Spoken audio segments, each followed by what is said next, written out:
Matagal ko na rin pong kilala ang ating speaker sa umagang ito. Lagi po kami nag-a-attend sa Ateneo eh. Opo. Pero hindi po kami gumraduate doon. Nagba-basketball po kami kasama po si Papa. Ang hilig po namin yan.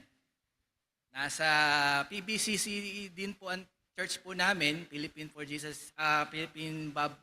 Bible Christian Church sa Camias. Kaya bata pa lang po ako, magkasama na rin po kami sa ministry. Tatawagin ko po ang ating speaker sa umagang ito, Bishop Lucio Chito A. Ramos.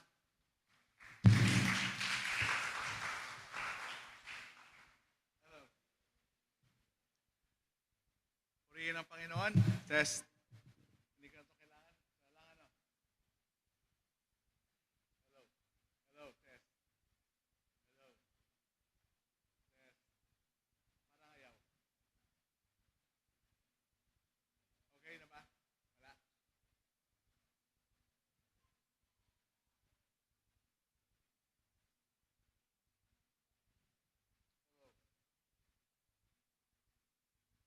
Hello.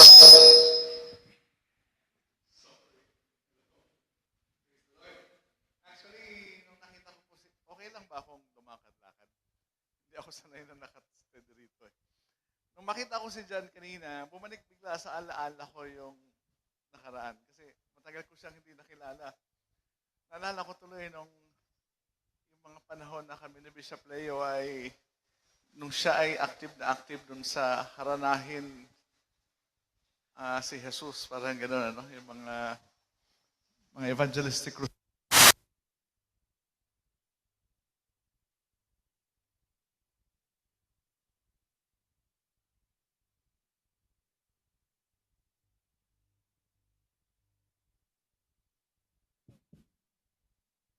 Maraming beses po kami ni Bishop Leo magkasama kasi minsan pinagdadrive ko siya. At pag may mga panahon ng maliliit pa sila dyan at saka ate niya, ay ako rin na naghahati sa school at sumusundo ng mga panahon na yon. Kasi si Bishop Leo, si Ate Elsie, ang pamilya nila, ay tumira sa Camias. Kaya magkasama kami ni Bishop ng 9 years. At siya po ay regular speaker namin sa Camias. Kaya for so many years, magkakasama kami nila Bishop. Kaya nung sila dyan, maliit pa yan nung una naming nakilala.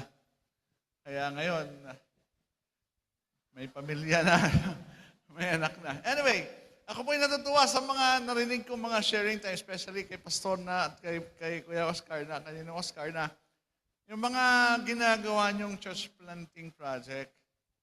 Kaya, nag-uusap kami ni Pastor Third, ano ang mensahe? Sabi niya, something to do with evangelism. Sabi ko, kung ganon, pwede bang magturo na lang ako ng gift of God card para lahat kayo ay makakapag-share, hindi lang isa, dalawa, tatlo.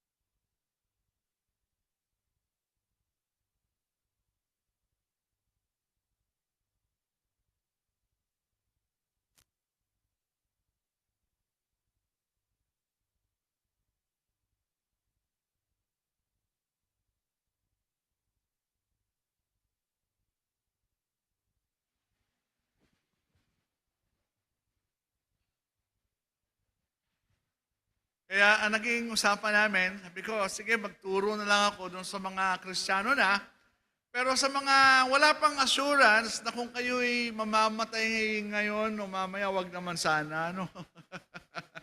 Ay meron kayong kasiguruhan na pupunta sa langit. Kung wala pa, pakinggan nyo po yung mensahe. Kung kayo naman ay siguradong sigurado na, pakinggan nyo rin yung mensahe para matutuhan nyo kung paano naman siya gagamitin dun sa iba. Pwede po ba yun? So ito po yung kinuha ko doon sa binasa natin, kaya hindi ko na babasahin, no? Ang title ng aking mensahe ngayon ay Make the Gospel Known. Meron akong clicker dito kung hindi ako nagkakamali. Pati clicker ayaw sa akin.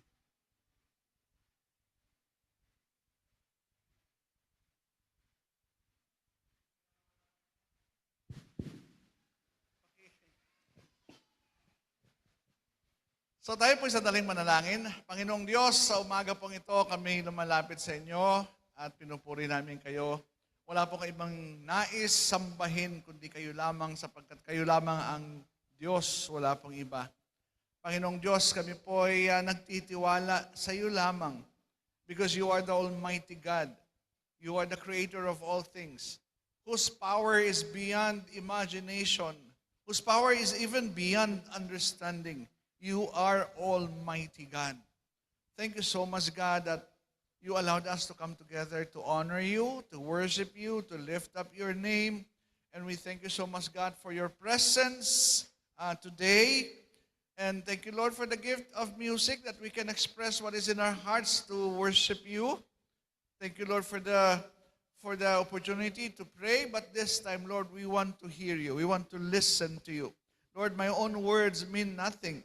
But what we want, Lord, to listen to hear is your voice, Lord. So use my lips, my mind, my tongue, my heart, my whole being to bring about the message, O Lord, that you want us to hear. Lord, we ask that kayo po ang gumalaw upang all the more we will be able to understand the gospel and be able to share the gospel with others. Again, Lord, we want to give you back all the glory and honor and praise in Jesus' mighty name. Amen. Amen. Okay na ba yung clicker? Wala pa? Ayan. So make the gospel known. Hindi ko nabasahin kasi binasa na natin. Maliwanag po doon sa binasa natin. Salvation is only found in Jesus. Wala hong iba. Ayaw. Bumabalik. Pakitulungan na nga ako. Bakit ayaw tumuloy? Lord, in the name of Jesus, we reject anything and everything that Satan will do or will try to do. Lord, we are starting from victory because you have won the victory for us. And thank you so much, Lord, that we have the authority over Satan and his demons. And this morning, Lord, we command them to leave in any way, Lord, in any place near here. And Lord, we take authority. And Lord, we reject anything and everything that is not in harmony with the cross. And we only, Lord, accept anything and everything that is according to the ministry of the Lord Jesus Christ. In Jesus' name we pray. Amen. Alin ba dito talaga ang pababa? Ayun, kaya naman pala bumabalik. Sabi ron sa Romans 10:13, everyone who calls on the name of the Lord will be saved. Di ba? Maniwanag naman yon. Lahat. It doesn't matter how bad or what kind of person is. Pag tinanggap niya ang Panginoon, alam natin na siya ay magkakaroon ng kaligtasan. At siguro ang isang matibay na halimbawa dito ay yung kriminal sa kanan ng Panginoong Hesukristo. Hindi siya nabigyan ng anumang pagkakataon para gumawa ng kabutihan. Hindi siya nagkaroon ng pagkakataon na maglingkod. Siya ay nakapako dahil siya ay masamang tao, dahil siya ay kriminal. Pero simple lang ang kanyang sinabi nung sila ay parehong nakapako. Sabi niya, remember me when you get to paradise. Ibig sabihin, he believed who Jesus was and is, who he claimed to be. And Jesus told him, today you will be with me in paradise. Salvation is found in no one else, for there is no other name under heaven given to mankind by which we must be saved. Very basic po ito ang ating pinag-uusapan ngayon. Jesus said, or answered, I am the way, the truth, and the life. We know this, no? No one comes to the Father except through me. So, meron na ba silang ganito? Pwede bang distribute po yung gift of God cards? Kasi I found this to be the easiest way to share the gospel. Maganda ho ito. Napakadaling gamitin. Ulitin ko ho, kung kayo po'y sigurado na sa inyong kaligtasan, ang pag-aaralan ho natin, paano siya ginagamit. So, ang ginagawa lang ho namin is ina-approach namin ng tao, tapos sabi lang namin, pakibasa mo yung malaking letra. So ano hong basa nyo sa malaking letra? Death, pag binaligtad mo, life, So death, life. And then we ask the person, what would you choose? Ano ba ang pipiliin mo? Normally, ang pipiliin ng mga tao, of course, is life. Di ba? Ang pipiliin nila is life. But we can explain to them that the life mentioned here is not about our life here on earth. The life mentioned here is about eternal life. And of course, we all want to have eternal life. We all want to go to heaven. But pwede natin sabihin sa kanila, pero ang problema, merong hadlang. Alam natin kung ano yung hadlang. Kasalanan. At maniwanag yung sinasabi sa Bible na for all have sinned. For all have sinned. Walang exemption and fallen short of the glory of God. Wala hong nakaabot sa pamantayan ng Diyos. Maniwanag yun. For the wages of sin is death. So pag-aralan po natin, no?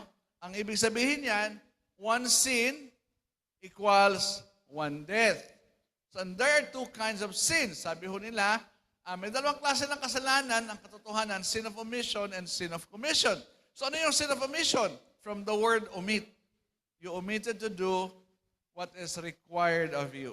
Halimbawa, ano ang sabi sa Bible? Mahalin mo ang iyong kaaway. Madali ho ba yun? Madali ho ba yung mahalin ang kaaway? Anong gusto mong gawin sa kaaway? Sarap tirisin, ano? Of course, di ba? Hindi ho madali yun. Pero ano ho yung greatest commandment? Of course, alam natin what is the greatest commandment. Love the Lord your God with all your heart, with all your soul, with all your strength. Madali ho ba yun? That means thinking about God 24/7. Wala ka na iniisip kundi ang Panginoong Diyos. And we know that we are not capable of doing that. So if that is the greatest commandment, what is the greatest sin? Of course, not doing the greatest commandment, not loving the Lord your God with all your heart, with all your soul.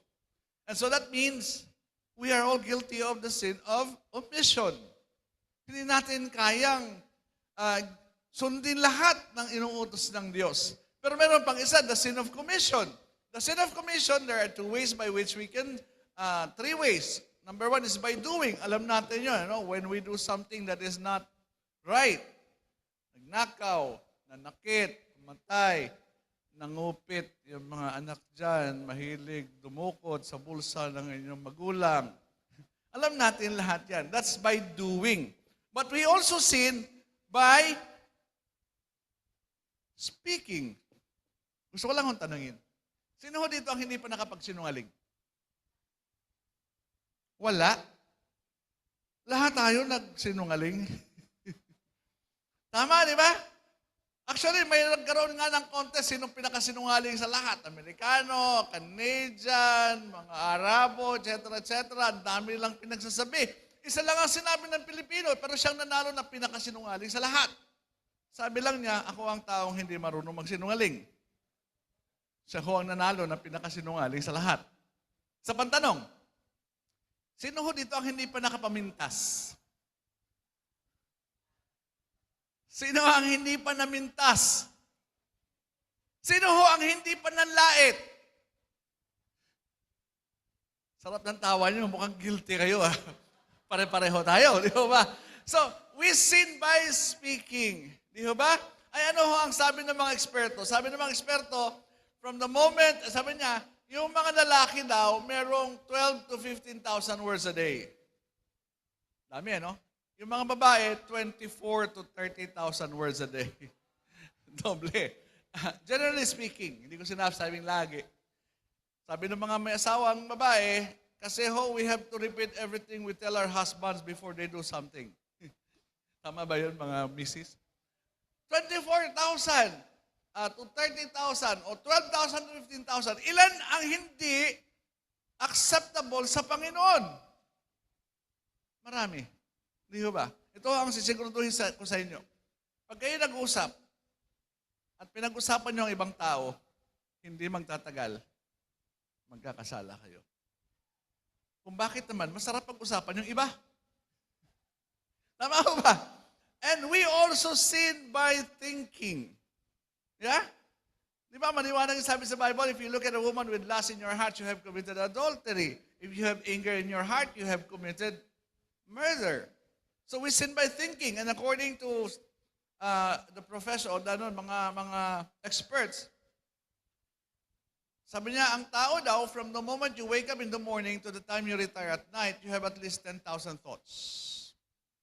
Pagising mo pa lang, ano mga iniisip mo? Sari-sari na inis mo. Anong oras na? Anong gagawin ko? Anong luluto ko? Maliligo ba ako? Etc. etc. Out of 10,000 thoughts, ilan ang hindi tama? Ilan ang hindi acceptable sa Panginoon? So, suppose you are the kindest person on earth. Suppose you really want to obey God. But the problem is, you cannot help but fall into sin. You cannot help. Because it's so easy for us to fall into sin. Kasi hindi naman natin kayang kontrolin yung ating utak. Yung ating utak ay merong conscious, which is only 40%, but 60% of our brain is subconscious, hindi ho unconscious. Subconscious. Kaya nga, pag gusto mong kalimutan isang tao, sabihin mo, kakalimutan ko siya, lalo mong naaalala. Bakit? Wala kang control. So, even if you only sin 3 times a day, 1 in the morning, 1 at lunchtime, 1 in the evening, in 1 month, that's 90. In 1 year, that's more than 1,000. So if you will be given 80 years of life on earth, 80,000 sins you will be committing if you only sin 3 times a day before you die. And what is the requirement of God according to the Bible? For the wages of sin. It's not sins. Sin, singular. 1 sin equals 1 death. So we cannot really pay for our sins because we cannot die as many as we have sinned. And 1 sin is enough to send us to hell. So there are only possible 2 places to go according to the Bible. Heaven or hell. Wala hong or. Heaven, hell. Di ho ba? So yun lang ang pwede nating puntahan. And Hebrews 29:27 says, it is destined for a man to die once, and after that, judgment. So wala ho talagang magagawa ang tao to save himself. Pero salamat sa Diyos na yung verse na for the wages of sin is death does not end there. May kadugtong. Ano yung kadugtong? But the gift of God is eternal life in Christ Jesus our Lord. So eternal life is clearly a gift. It is not something that we can work for because according to Ephesians 2:8 and 9, it is by grace you have been saved, and this is not from yourselves. It is the gift of God, not by works, so that no one can boast. So salvation is free. It is a gift. We cannot earn it. We cannot work for it. We cannot do it by good works, not by religion. PBCC cannot save you. ABCOP cannot save you. Why? It is not PBCC. It's not ABCOP who died on the cross for you.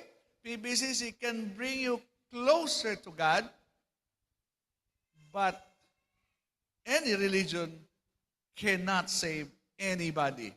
Wala hong religion na pwede mag-save. Only by faith in Jesus Christ. Only by faith. But what kind of faith? There are 3 kinds of faith. Siguro, i-summarize ko lang. The first one is intellectual faith. Alam natin yon. Yung ikaw ay pinanganak, pinalaki, merong Diyos Ama, Diyos Anak, Diyos Espiritu Santo, pero it's all in your mind. Pag gumagawa ka ng decision, hindi mo kinukonsider, so on and so forth. Ang tawag ho dyan, intellectual faith. Nasa mind mo lang, parang historical.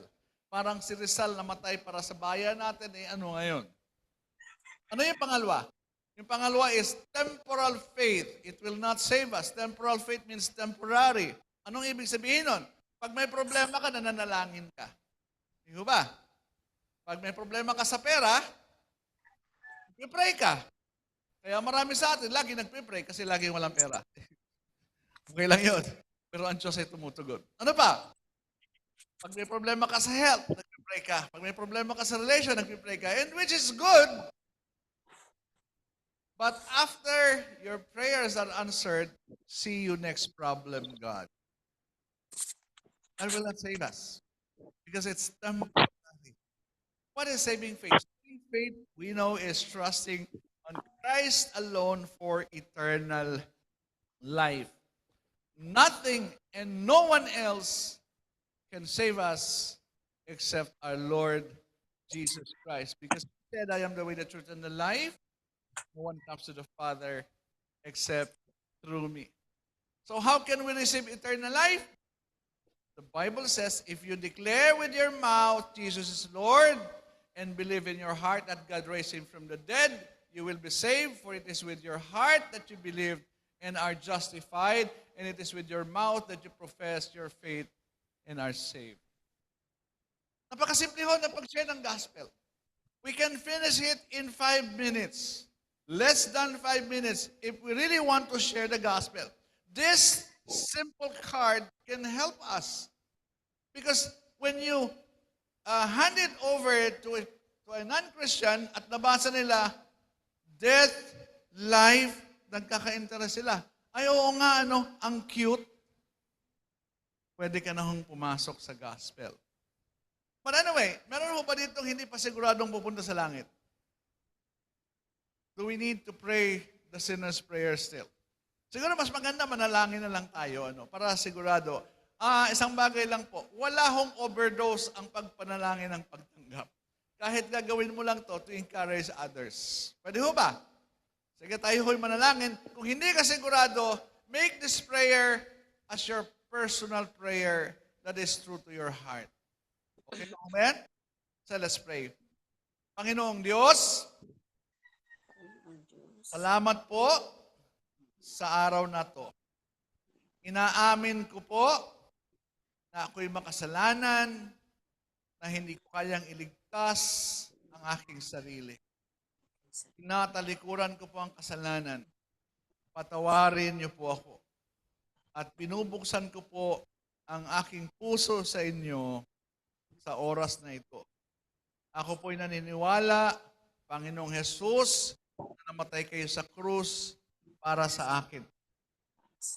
Tinatanggap ko po kayo sa araw na to, sa aking puso, bilang Panginoon ng aking buhay at bilang tagapagligtas.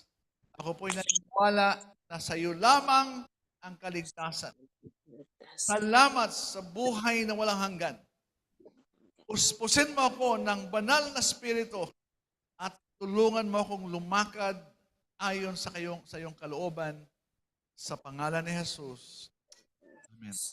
And hong simple prayer na yan, I prayed that prayer on November 25, 1982. And my life has never been the same again. I am 41 years old in the Lord now. Next month. Salamat sa Panginoon. Maliwanag ho ang pangako ng Diyos. Pwede niyong sabihin sa kanila, sabi ng Diyos, truly, truly, I say unto you, John 6:47, he who believes has everlasting life. So, hindi in the future, kundi he who believes has present, has everlasting life. And I thought that every person in the world is a child of God. Pero mali pala. Kasi ang sabi ng Bible, John 1:2, to those who receive Him, to those who believe in His name, He gave them the right to become children of God. So who are the children of God? Only those who received Him and only those who believed in Him. So marami ho tayo nito. Mas maganda ho siguro kung sa susunod na mga patotoo, hindi lang si pastor ang magsasabi na may tumanggap dahil na-sharean niya. So, anyway, tuloy ko lang po.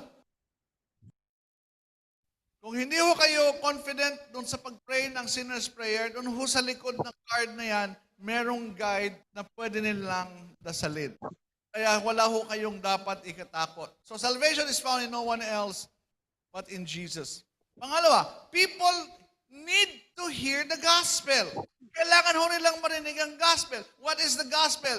Why don't Christians share the gospel? Napakasimple ho ng Biblia ang sinasabi sa gospel. 1 Corinthians 15, 1-4. Now, brothers and sisters, I want to remind you of the gospel I preached to you, which you have received, on which you have taken your stand. by this gospel you are saved. For what I received, I pass on to you as of first importance, that Christ died for our sins according to the Scriptures, that He was buried, that He was raised on the third day according to the Scriptures. Simple lang yung gospel, di ba? Ang simple-simple. Ang sabi lang doon, instead of us dying on the cross to pay for our own sins, Christ died because we can never do that. Ganun lang kasimple ang gospel. If the gospel is that simple because Christ, who is God, is able to pay for our sins in full. In full. Our sins in the past, our sins in the present, and even the sins that we will be committing in the future have all been paid by the Lord Jesus Christ. So our salvation is not based anymore on what we do or what we do not do. Our salvation is based on what Christ has done for us if we have the Lord Jesus Christ. Maliwanag po yun. Sabi roon, the death He died to sin. Ibig bang sabihin, kung ako'y ligtas na, pwede na akong gumawa ng gusto kong gawin, pwede na akong mabulid sa kasalanan ulit, bumalik sa dati kong buhay? Hindi po. Because maliwanag yung sinasabi ng Panginoon. 2 Corinthians 5:17. Diba? If anyone is in Christ, he's a new creation, the old has gone, the new has come. And then sabi niya sa Romans 6:10, the death He died to sin once for all, but the life He lives to God. Ang isa pong tunay na mananampalataya ay hindi na nabubuhay sa kasalanan.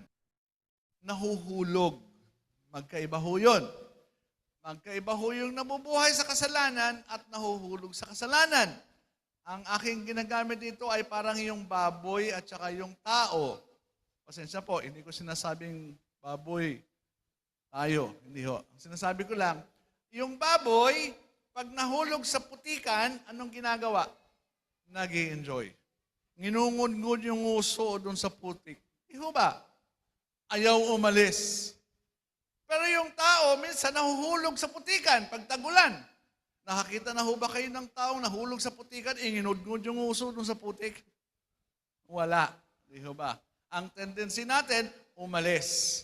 So, ganon din sa kasalanan. Ang isang mananampalatayang totoong Kristiyano, pag nahulog sa kasalanan, hindi nag-i-enjoy sa kasalanan. Siya ay agad umaalis sa kasalanan dahil hindi na siya nabubuhay sa kasalanan. Kaya sa isang mananampalataya, wala na dapat yung mga weting-weting na yan. Wala na ho yung mga loto-loto na yan. Tapos na tayo dyan. Di ho ba? Sa isang Kristiyano, wala nang anak ng weteng. Di ho ako nagmumura, sinasabi ko lang. Di ho ba? Kasi minsan may mga Kristiyano hanggang ngayon, nandun pa rin sa loto, nandun pa rin sa weteng. Di ho ba? Anyway, the gospel is simple. The question is, why do many Christians evangelize? Why don't many Christians evangelize? Why don't many Christians share the gospel? How much more so disciple? Ano ang dahilan? Sabi ng iba, I don't know how. I just taught you how to do it. It's very simple. You can share the gospel in a few minutes. Actually, supposed to be one verse evangelism yun. Dinagdagan ko lang ng mga verses. Pinaghalo ko lang yung gift of God tsaka yung EE na tinatawag. I don't know how. Ano ho sabi na? It's not my gift. Well, hindi ko ho nakikita sa Bible ng evangelism and discipleship ay gift. It is a command. There are people who are gifted as evangelists. Ito ho yung mga taong walang iniisip kundi mag-share ng gospel. They breathe evangelism, they eat evangelism, they think evangelism. My wife is an evangelist. That's all she thinks about. How to share the gospel. Pag hindi nakapag-share ng gospel sa isang araw, masama ang kanyang loob. Pero lahat tayo ay inutusan. Wala ho ako natatandaan dito sa Pasig na nagsabi sa pagdating sa offering, lahat ho ng may gift of giving lang ang magbigay. Bakit? Lahat tayo inuutosang magbigay. Pero may mga taong binigyan ng kaloob ng pagkakaloob. The same way with the gospel. We are all commanded to share the gospel and disciple. Ano pa ho? Sabi ng iba, I witness by my life. Of course, that's very important. Our testimony is very important. But remember, faith comes from hearing.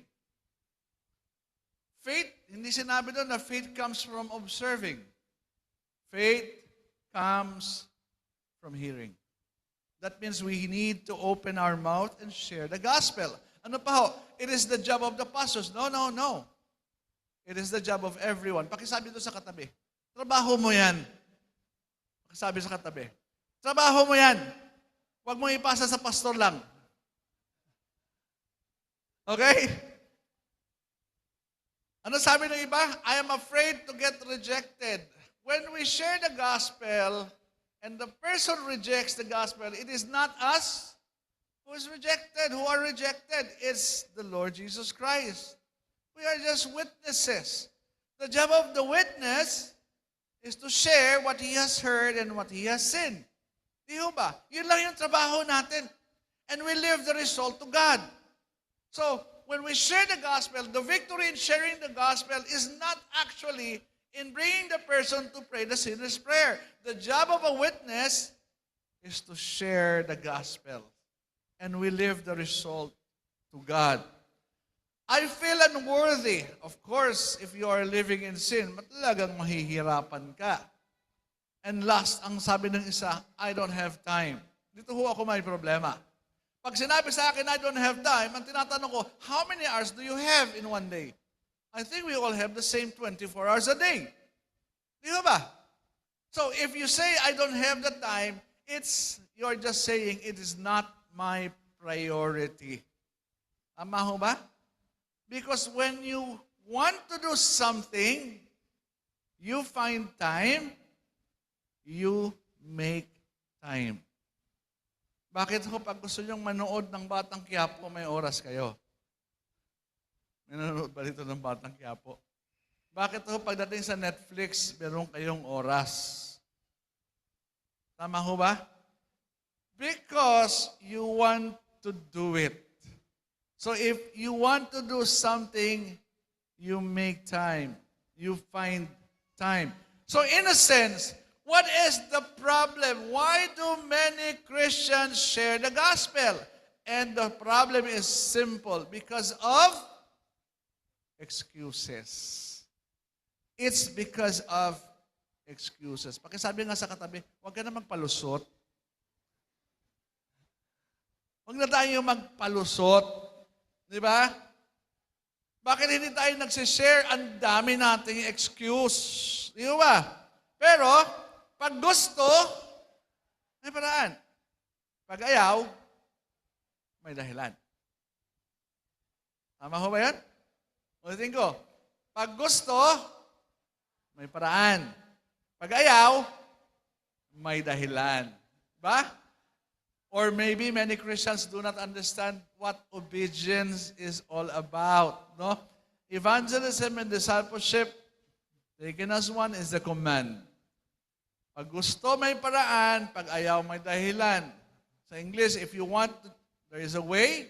If you don't want, there is an excuse. If evangelism is a command, do you believe it is a command? Tama ho ba? Tayo ba'y naniniwala na ito yung utos ng Diyos? So kung ito yung utos ng Diyos at hindi natin ginagawa, what does it make us? Ha? Ba't ayaw yung sumagot? Disobedient. Di ba? Disobedient. One time ako ho'y naimbitahan, hindi ho ito sa pagyayabang, gusto ko na i-share experience ko. One time ako naimbitahan sa New York, many years ago. Nagpatulong sila para turuan silang mag-outreach. So pagdating ko doon, the first thing I did was train them in evangelism. And I was using Evangelism Explosion during that time. So, tinanong ko yung tatlong tao na nandun. Simple lang yung tanong ko doon sa isa. Sabi ko, ilang taon ka nang mananampalataya? 7 taon na po. Nakapag-share ka na ba ng gospel? Tumingin sa akin, tumungo, hindi pa po. Binalingan ko yung isa, ilang taon ka nang mananampalataya? 15 years na po. Nakapag-share ka na ba ng gospel? Minsan lang ho, hindi tumanggap, hindi ko na inulit. Yung isa, sabi ko, ilang taon ka nang mananampalataya? 27 years na po. So binago ko ang tanong kasi sabi ko, mas matanda ka pa sa akin. During that time, I was only 25 years in the Lord. Sabi ko sa kanya, ilan na ang anak mo sa Panginoon? Tumingin sa akin, tumungo at umiling. And I was sad. I felt so sad in my heart for two reasons. One, because these people have been Christians for many years, especially the 27-year-old in the Lord, and they were still living in disobedience. Tama ba? They were still living in disobedience. Second, they have been Christians for many years, and yet they still have not experienced the joy of snatching a soul from hell and bringing that to heaven through what Christ has done. When God has used you to snatch a person from hell and bring the person to heaven by presenting and sharing what Christ has done on the cross, it gives so much joy. Bakit ang asawa ko na-addict sa pag-share ng gospel? Oh, addict ko yan eh. Araw-araw yan, pupunta na mag-share ng gospel. Bakit siya na-addict sa ganun? Because it brings so much joy.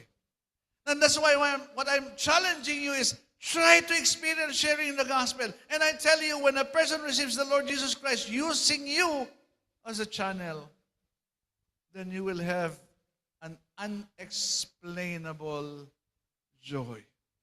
You will have an unexplainable joy. Siguro, ang reason is laziness. Bakit ho? Mas masarap ho matulog kaysa mag-share ng gospel. Hindi ho madaling bumangon at kumausap ng stranger. Hindi ho ba? Hindi ho madaling mag-Bible study, mag-commit ng mag-disciple ng isang tao. But it requires work and sacrifices. Pero ang sabi ni Paul, we proclaim Him, admonishing and teaching everyone with all wisdom, that we may present everyone mature in Christ. To this end I labor. To this end I labor. Nagtatrabaho siya. Yung labor ho dito ay parang, sino mga nanay dito? Marami naman ano. Masarap ho ba mag-labor? Yung akin hong asawa, nung pinanganak yung aming bunso, ay ako'y nasa loob kasi naglama siya. Nakita ko ho yung kanyang paghihirap. Nakita ko ho yung kung paano siyang masaktan at umire. Pero wala ho ako nakitang nanay na gano'n, na pag umirit, nasaktan, sabi, ayaw ko na, huwag ka na lumabas dyan, dyan ka na. Wala naman ho ang gano'n, di ba? Pag lumabas, it gives so much joy. The same way, no? I labor. But Paul's strategy is struggling with his energy. If we rely on ourselves, mahihirapan tayo. But if we rely on God and His energy, He will be the one to give us strength. Let's learn from the early Christians. Sabi ho sa Acts chapter 1, on that day, a great persecution broke out against the church in Jerusalem, and all except the apostles were scattered throughout Judea and Samaria. So, sino ho yung na-scatter? Nung nagkaroon ng persecution? All. Di ba? Lahat. Those who had been scattered. Sino ho yung na-scatter? All, except the apostles. Those who had been scattered preached the word wherever they went. So all were scattered, and those who have been scattered, the word preached wherever they went. So ano ho nangyari? As a result, a church of Antioch was born. Yun ho ang first outreach ng Church of Jerusalem, yung Church of Antioch. Di ba? Meron ho bang taga-Antioch dito? Ina-Antioch pag may nagpipreach? Wala naman. Wala naman hong ina-Antioch sa inyo. Okay pa. The first outreach, no? Last na ho ito. God delights on those who make the gospel known. God delights on those who make the gospel known. Pakitingnan niyo po yung mga paa niyo. Are your feet beautiful? Are your feet beautiful? Pakitingnan niyo yung paa niyo. Maganda ba yung mga paa niyo? Siguro yung iba dyan, naglalagay ng lotion. Yung iba may anklets pa. Pinapaganda natin. Nagpapapedicure pa tayo. Yung iba dyan, nagpapapedicure pa. Pero ito ho masasabi natin. No matter how beautiful your feet are, and no matter what you do with your feet, if those feet are not bearers of the gospel, those are ugly in the eyes of God. But even if your feet are the smelliest, pinakamabaho na pag nagtanggal kayo ng medyas, nawawala ang katabi ninyo, even if your feet, wala na kayong ginawa kundi mangamot, ayan, tuloy, nakakakamot, na-infection tuloy. But even if those feet, like the feet of Pastor Third,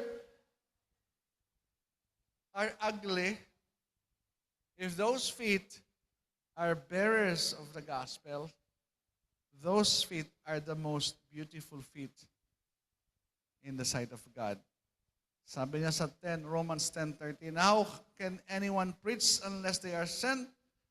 As it is written, how beautiful are the feet of those who bring good news. Are your feet beautiful? Do you want your feet to look beautiful in the eyes of God? And the Bible says, if those feet are bearers of the good news, those are beautiful. Why? Because God delights on those who make the gospel known. And remember this. It is good to be involved in worship service. It is good to be part of the worship team. It is good to be part of the senior citizens, singles, couples. Those are great. But if you are not involved in evangelism and discipleship, something is wrong. Why? Because closest to the heart of God, of Jesus, is missions. Why? Because Jesus came to seek and to save the lost. And as a matter of fact, even the angels rejoice when one person is saved. Sabi niya sa Luke 15:10, in the same way, I tell you, there is rejoicing in the presence of the angels of God over one sinner who repents. One sinner who repents. What's the problem with Filipino Christians? Yung tinatawag ko dito, the RC syndrome. Karamihan sa atin, galing tayo sa Roman Catholic Church. At ako ho'y sakristan ng pari for 8 years. Alam ko ho ang pasikot-sikot sa loob. At alam natin na tayo'y nagsisimba out of obligation. Di ho ba? Yun ho ang kadalasang reason. Pagdating ko sa Manila, ang misa pala sa Manila ay every hour. Kaya nung ako'y nagsisimba, natin sa Quezon, ako'y nagsisimba 4 times a week. Pero pag ako nagsimba sa Manila, pag inabot ko yung kalahati, sa susunod na misa, pagdating sa kalahati, alis na rin ako. Parang sini, tapos na. Yun ho ang problema sa atin minsan. Para tayo nakasakay sa bus. Di ba? Kristiyano pag Sunday, pagdating sa church, uupo, tatayo pag nangawit, pagkakanta tatayo, pagdating ng offering, magbibigay. Parang pagdating ng collect, anong tawag doon? Magbibigay ng ticket. Tapos pagdating ng uwian, tapos na. Bababa na tayo sa bus. Parang bus. Ano ba? Pero itong isang bagay na gusto kong bigyan ng pansin. Bakit ho kayo niligtas ng Diyos? Bakit ho tayo niligtas ng Diyos? Para lang mag-enjoy ng heaven? Kung ang tanging dahilan na niligtas tayo ng Diyos ay para mag-enjoy ng heaven, sana pagkatapos nating tumanggap, namatay na tayo. Lord, I accept you as my Lord and Savior. Yun lang pala ang dahilan eh. Pero bakit ho kayo buhay pa? Because you have a purpose. God has a purpose in your life. And ito ho ang katotohanan. Many of the people you know, God wants you to be the person to reach out to them. Because you are the person that can best reach them. Tama ho ba? That can reach them. Marami ho mga churches, mahina sa evangelism. Kaya ito ho ang nangyayari. When a church doesn't evangelize, and I will close malapit na ho, May mga taga-Antioch na ho ba dito? Wala pa naman. Pakitapik ho yung katabi. Sabihin nyo, huwag ka maghilik na malakas, magigising yung katabi mo. When the church doesn't evangelize, two possibilities. The church might die. Bakit ho? Lahat ho ng iglesia sa buong mundo ay may backdoor. Laging may dahilan para umalis. Siyempre, pag ang tao'y namatay, hindi na yan babalik. Pag ang tao'y lumipat ng tirahan, chances are maghahanap yan ng malapit. And for one reason, wala hong church na walang relational problem. Ulitin ko yun. Wala hong church na walang relational problem. Lagi hong nagkakaroon ng relational problems dahil tayo'y magkakaiba. Tama ba? At sa maraming tao, the easiest way out of a relational problem is the back door. The back door can never be closed. And the only way to counter the back door is by opening a bigger door in front. And that door is through evangelism and discipleship. So, a church might get divided. Bakit nadi-divide ang church? Kasi yung over-familiarity. Pagdating ng Sunday, pare-parehong mukha yung nakikita ninyo.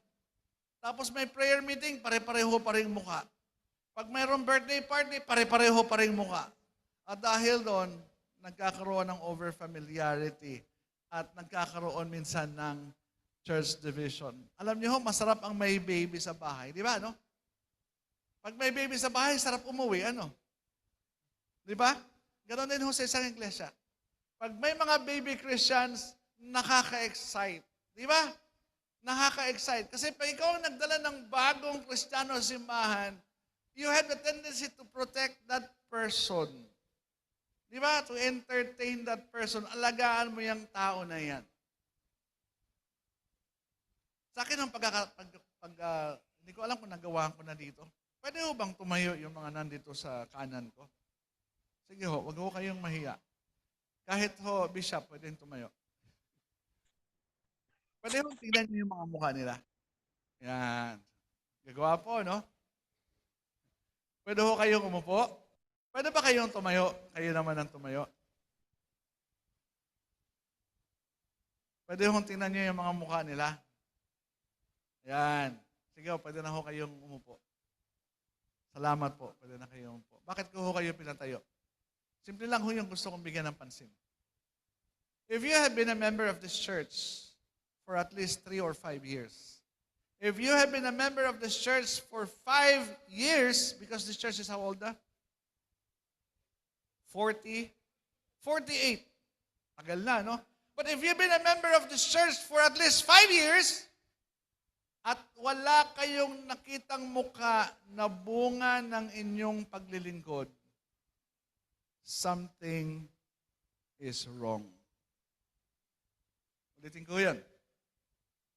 If you have been a member of this church for at least 5 years, at wala ho kayong nakitang mukha na bunga ng inyong paglilingkod, something is wrong.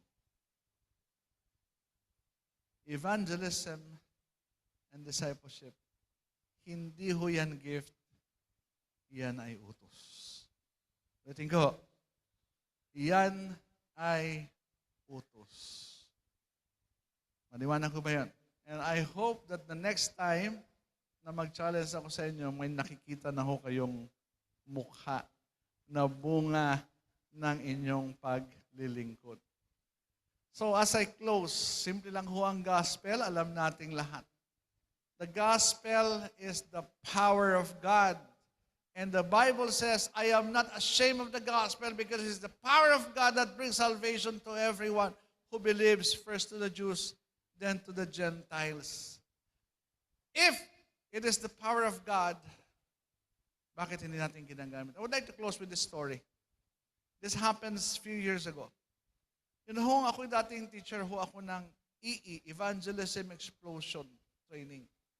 Nagkandak ho sila sa Vancouver ng Evangelism Explosion Training many years ago. A few years ago. Dahil busy yung mga tao, ang ginagawa nila, ang start ng kanilang klase alas 9, Pagkatapos 10:30, saka lang sila lalabas para mag door to door.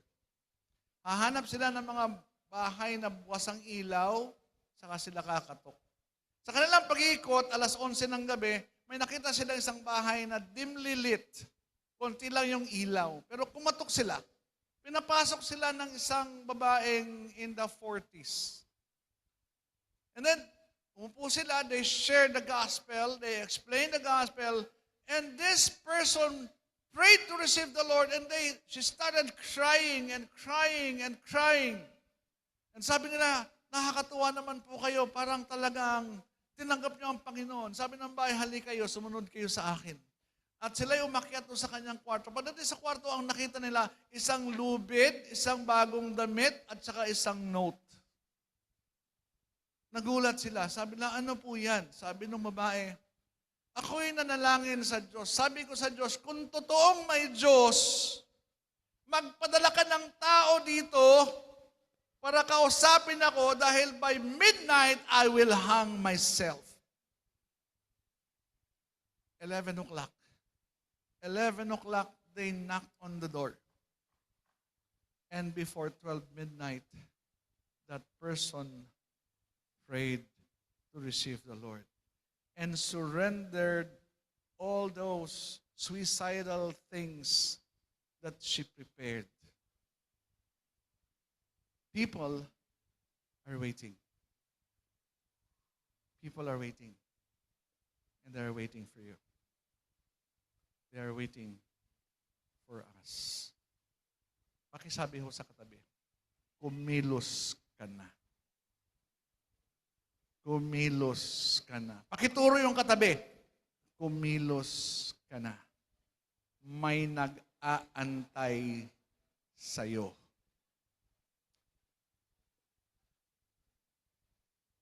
Make the gospel known. Salvation is only found in Jesus. People need to hear it. People need the gospel. Hear the gospel. And God delights on those who make the gospel known. Father God, we thank you so much once again for today. And thank you, Lord, for reminding us. Lord, you saved us for a purpose. And help us, Lord, to understand by heart this purpose, O Lord, why we are still here on earth. Help us, Lord, to share you with others so that others will also receive salvation. Thank you so much, Lord. Thank you for today. We give you back all the glory and honor and praise in Jesus' mighty name. Amen.